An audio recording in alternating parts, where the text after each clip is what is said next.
The students of the Blackwell School in Marfa, Texas, where alumni were made up mostly of Mexican Americans, were forced to bury their culture and punished for speaking Spanish. In 1950, the directors of the school punished students who spoke Spanish and forced them to attend a funeral of their native language, with the excuse that they wanted them to learn and become more fluent in English.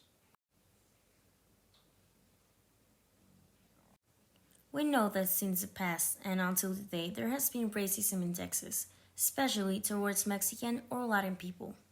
For many years, Marfa, Texas was a segregated town made up of mostly Mexican Americans. Texas, being a country where there's a lot of people with Latin descendancy, has some towns or cities where all the Latin people live.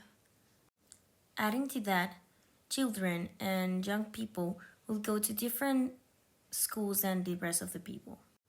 The Blackwell School was built in 1909. It was named after his said Jesse Blackwell. While there weren't laws that said Mexican descendants had to go to a separate school from the rest of people, Blackwell Elementary School was segregated and only Mexican American children went to this school. After this context, we want to share that a group of former students from this school shared that during their growth there, they were segregated and did not know it until later. The managers punished them if they spoke Spanish and forced them to practice their pronunciation in English. They also mentioned that there was an event in which they made a funeral for the Spanish language.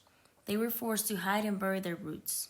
Those were alarming actions. This practice, without mentioning how obvious it is that they restart from a type of racist discrimination, can affect the growth of children by generating a conflict between the culture they carry from home to this hate generated by the education they had in school. It is important to make these practices visible to learn from history and avoid it, as well as to devise ways to create an environment of respect and inclusion in the new generations.